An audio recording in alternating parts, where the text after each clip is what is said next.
And maybe if you're an aspiring content creator, a freelancer, or you want to sell your art or something like that, maybe you suffer from some kind of imposter syndrome or around the finances that come with creating your art. Maybe you might find yourself consistently undervaluing your worth and just trying to get as many clients in as possible. And consciously, this might feel a little bit silly, right? It's like, why would we have a block around money? Why would we have these challenges saying what we're worth? Hello, you already know what it is. Happy Wednesday and welcome back to another episode of Make Up Your Mind.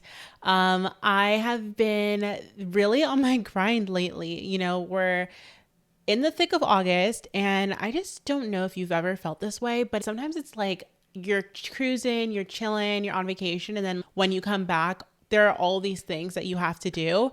And so I'm definitely in the swing of just getting back into work, diving in deep and getting that bag and getting closer and closer to that bag. And being in this space in my life and just working really hard has really made me realize how much has changed in my money mindset and also where I am now as someone who's growing a media company through the Postgrad Playbook, teaching, educating, and growing a business versus where I used to be in a corporate job and working in sales and so on. I was doing a podcast that's going to be coming out later this year, and one of the biggest topics of conversation that we are talking about was the difference between, making money for yourself versus making money for your corporate job, which there is a huge discrepancy between. One of the main reasons why a lot of times when it comes to paving your own way, people don't go towards their dream career or don't take that risk is obviously and understandably because of money. How often had we heard the narrative of the starving artist, right? We've heard the narrative of the starving artist. I know I grew up around a lot of people who didn't major in anything besides STEM because they're like, oh, those careers don't make any money and so on. But I have a hot take, and I think that you can make a good amount of money in any kind of career.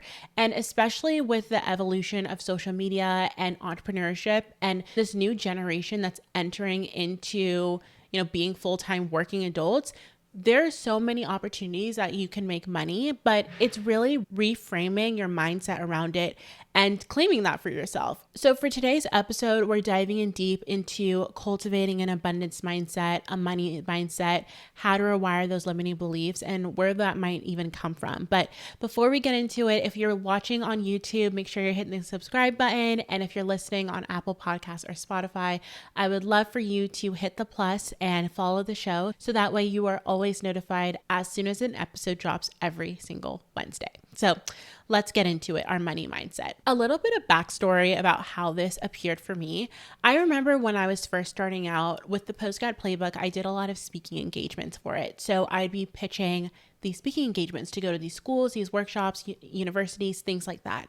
And I have, like I've mentioned before, extensive experience in sales. I feel like I've been selling ever since I used to do a lot of fundraising when I was in middle school and high school, all the way through doing it professionally in my first 5-ish years of working in corporate America, right? Selling another person's product was so easy for me and I was able to work up the ranks pretty quickly.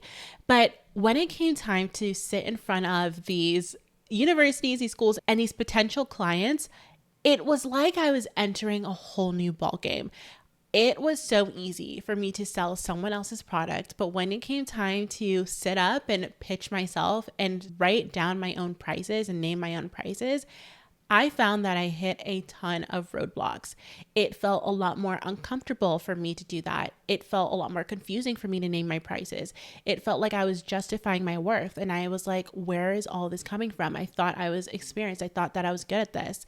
And maybe if you're an aspiring content creator, a freelancer, or you want to sell your art or something like that, maybe you suffer with some kind of imposter syndrome or around the finances that come with creating your art. Maybe you might find yourself consistently undervaluing your worth and just trying to get as many clients in as possible. And consciously, this might feel a little bit silly, right? It's like, why would we have a block around money? Why would we have these challenges saying what we're worth? This is reminding me of that one meme that I think it's funny. And it's like, oh, you attract what you fear. And people say, I fear, and then insert whatever they've wanted for their whole lives. And it's like, oh, you attract what you fear. Oh, I fear a bunch of money. Why would anybody have money blocks? But it's simple, right? It's in our subconscious mind rather than what we consciously would want for ourselves. I'm going to go through a quick exercise with you, and I want you to answer these questions very, very quickly. And the reason why we're going to answer these questions super quickly is because we are going to try to bypass your conscious mind and just move straight into your subconscious to sort of get an idea of what you actually feel about money and maybe why you're not able to make as much as you want right now. So once again, this is rapid fire, and 3, 2, 1. Money makes people blank. If I had money, I would blank. My mom thought money was blank. My dad thought money was blank. Money is blank. My friends think people with money are blank. Money causes blank. When I have money, I usually blank. I know that if I had money, I would blank. In my family, money caused blank. Money is blank. Money and creativity blank. So I'm going to stop there, and I want you to think about some of what just came to your mind. What did you think? What were the first initial impulses and answers to the questions that I said? It might be really shocking to, for the first time, uncover the limiting beliefs that we have around money or these conceptions that we have about money in our subconscious mind, because those were our initial thoughts. And when we take this into consideration, it's almost like, well, no, duh, I'm having a hard time making money because look at what beliefs have informed the way that I'm going about trying to make money and pitch myself and so on.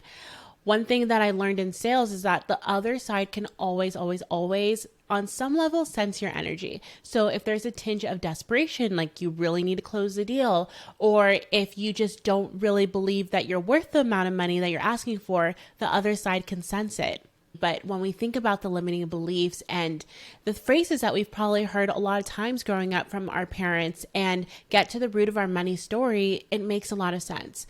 Let me know if this sounds familiar to you, right? Maybe you've heard a lot your parents say, or people around you say that money doesn't grow on trees, or you have to work really, really, really hard for money, or that money doesn't come easily, or maybe that it's impossible to get paid doing what you love. As long as these beliefs are tightly held, it's going to be very difficult for you to be able to show up and make the amount of money that you want, or even have a good relationship with the money that you're trying to make in your business or you want to have coming in consistently. Some symptoms that you might have a subconscious block or some limiting beliefs is that you might overspend a lot and you refuse to create some kind of plan. Or maybe you are someone who is completely avoidant and you never want to take a look at your finances or your money. This can even show up in some very interesting ways, like having a really hard time receiving, maybe from other people, like you have a hard time receiving gifts, receiving money, getting paid your worth, or potentially even receiving compliments. I know that for a lot of us, we believe that if we came into a big amount of money, that all of our problems would be solved. And I totally think that's true. But at the same time, you almost have to be prepared to come into that amount of money so that you can keep it and sustain it. So that way you don't self-sabotage yourself. I came across a really interesting stat not too long ago that I'm going to share with you. And the question is, about what percent of lottery winners do you think revert back to their original net worth within 2 years of winning their fortune? Insert Jeopardy music here. The answer is 60%. And these are people who win the millions of dollars. They're not just winning the small lotteries. They're winning the huge amounts of money. They're absolutely spending it. And the reason why is because they weren't ready mentally to come into that much money. There are a lot of circumstances that can keep us from making the amount of money that we want or holding on to the amount of money that we want in our bank accounts or just having better money habits overall. And once again, the answers lie in our subconscious mind. When you're paving your own way, it is such an uncertain experience, right? You don't truly know what's going to be coming the day after the next. It's very variable. Things are constantly changing. And to your subconscious mind, that's its worst fear. Its number one priority is to keep you safe. As I've mentioned in past episodes, if your subconscious mind does not feel safe or it can't predict an outcome, it's going to try to get you to self-sabotage. You're going to be fighting against yourself to remain consistent or get to the end result that you quote unquote consciously want. The past episode that we recorded here at the Postgrad Playbook called You Self-Sabotage Because You Have a Subconscious Block, Here's How to Get Over It, is really great, that I will link and you should definitely listen to because it dives in even deeper into this. But to understand the subconscious mind and how to start to rewire these limiting beliefs, it is really through understanding what happened between the ages of 0 to 7 and getting to the root of your money story. A lot of times we have this specific moment, usually within our parents, that defines how we go about money. Maybe your parents are people who talk to you about money, specifically when it came to their careers. Maybe some of the things that you observed informed your money story. Whatever it is, you need to journal on it and get to the root of what that money story is and how you can sort of rephrase it so that you're able to start to generate the income that you can rephrase it so that you can finally start to generate the kind of income you want, or maybe just start to change your mindset around what it means to make money doing what you actually love and paving your own way. Either way, there's some work that has to be done. So I'm going to go ahead and start to give you a 3-step plan to rewiring your money mindset so that way you're able to move forward confidently and consistently. The first part of it is, like I mentioned, is identifying the root of your money story. So when we went over some of those questions a little bit earlier, where we said, my mom thought money was blank, my dad thought money was blank. As you are going over those questions, if you have time and maybe you wrote them down, I want you to go ahead and look at them and see how you feel in your body. Maybe you feel a tightness in your chest. Maybe you feel something in your stomach, in your throat, whatever. Get an overall sense of how you feel emotionally and physically. The reason why I want you to tap into this is because your subconscious mind works with your nervous system and your body to basically show you signals of what you're experiencing through physical sensations. So when you're tuning into how you feel in your body or how it feels somatically, these limiting beliefs that you're bringing up in present time might remind you of a situation that happened when you were very, very young. Just start to think, okay, like I'm feeling this way right now. When was the last time I felt this way? And that might get you to the very root of your money story when you're very young, or just another defining moment. When we get to the root of the money belief, I want you to now take the second step and understand how this belief has sneakily shown itself in a lot of the patterns and thoughts and beliefs that you have about money now.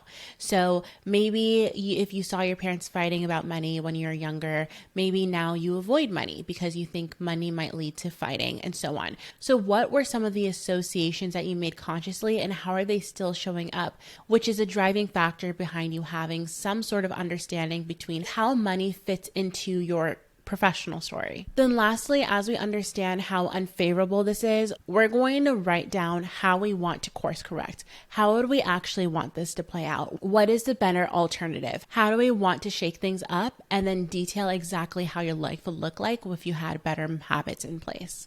Those are 3 really easy steps to start to initiate the change that you seek.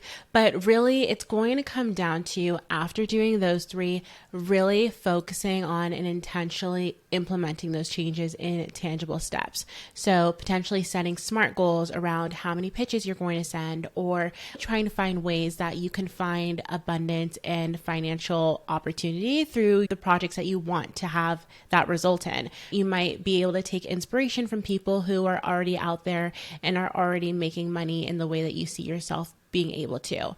One really big thing that is going to help you along this journey is just being exposed to people who are there and are doing it and have a proven track record of success.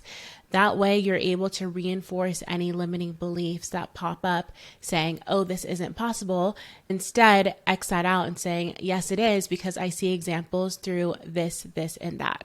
This is one of the best ways to have an intentional breakthrough with your money mindset, but commit to doing the thing that you've been avoiding or what has just been so opposite of the belief you've held subconsciously for so long. And then you'll start to be able to break that barrier down and start to rewire that neural pathway that's formed over all of these years. Another resource that I'm going to share with you is a book that I love. It's called You're a Badass at Making Money by Jen Sincero.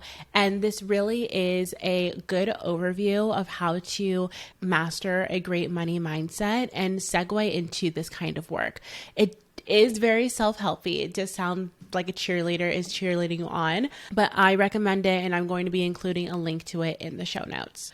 But no matter where you are in your money mindset journey, it's exactly as I said. It is a journey. It's not a sprint, and your beliefs aren't going to change tomorrow. It does take time, but it also does take continuous work and effort. So be patient and you will get there. The journey to paving your own way is anything but fast. And I found through my work and helping other people that as you climb and as you elevate, more subconscious blocks arise. So I'm really excited to be offering for free 14 questions that you can go ahead and dive into and journal on, so that way you can get to the root cause of whatever subconscious blocks might be stopping you from getting the progress that you're looking for in this next chapter of your life. All you have to do to get that is leave a review on Apple Podcasts and send me a screenshot at the Postgrad's Playbook on Instagram, and I will send you that exclusive link. But in the meantime, also just make sure that, you're subscribed, you're following the podcast, and you're signed up for the newsletter. Just be tapped into all the things so you don't miss anything. So thank you so much for listening to today's episode. And as always, I am rooting for you, and I will see you next Wednesday.